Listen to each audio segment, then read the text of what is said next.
Beat me at the shooting arcade and win 1,000 pesos. By the way, I'm Froilan, and masasabi kong magaling ako pagdating sa laro na to because I average 400 plus every single game dito sa shooting arcade.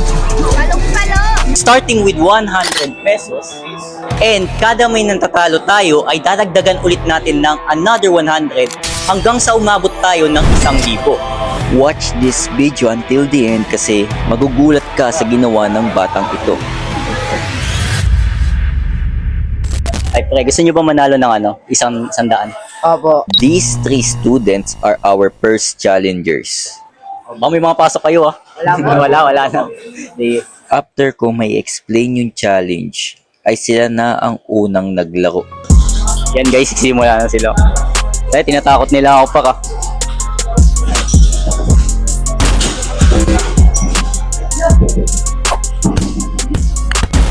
Ang hindi ko lang inaasahan sa kanila ay sabay pala silang tatlo na mag-shoot. Kaya kung mapapansin ninyo ay umabot lang sila ng 130 plus na score. Well, it's my turn. Nag-iisa kayo. Okay. Abutan ko yan.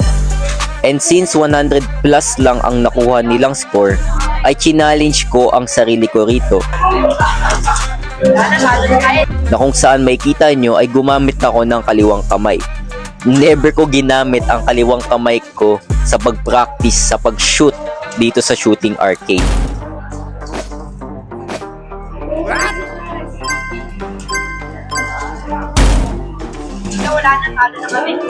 Tignan niyo yung reaction nila. Yung isa kumakanta o nakikivibe dun sa karaoke. Pero yung isa umabot ng 70 plus ang score ko sa stage 1.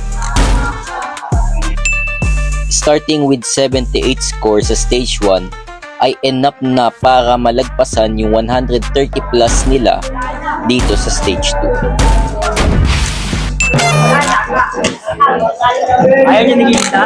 Ayaw niya isa? Ano sabi ni Kuya? Mahirap kasi pagsabay-sabay. Ako na mismo nag-suggest na tigi-isa na lang sila ng token kasi nga never nilang maabutan ang 400 plus kung sabay silang tatlo mag-shoot at 5 bola lang ang meron sa arcade. Itong si Kuya ang unang sumabak at tignan natin kung kaya niyang Siya ng jacket pa. talunin ako. Ready, fight! Starting 20 pa lang yung score niya is medyo kinakabahan na ako kasi tignan nyo naman yung form ni Kuya. Parang lahat ng bolang mahahawakan niya is papasok palagi. And nagulat ako kung ano yung naging score niya sa dulo. Kaya hulaan nyo nga kung ilan.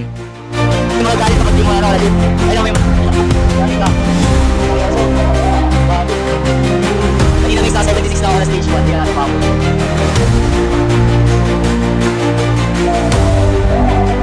Mami. Uy. Isang daan agad stage 1 pa lang. Wow! Hey, Sabi manalo ka pala isang daan Grabe, kita nyo yun. Stage 1 pa lang nakaabot agad ng 100. Paano pa kaya sa stage 2?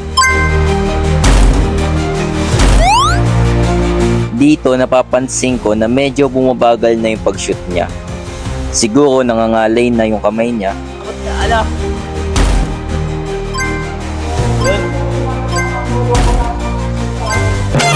Umiinit, Pero kung consistent siya kagaya kanina, ay malamang 200 agad to.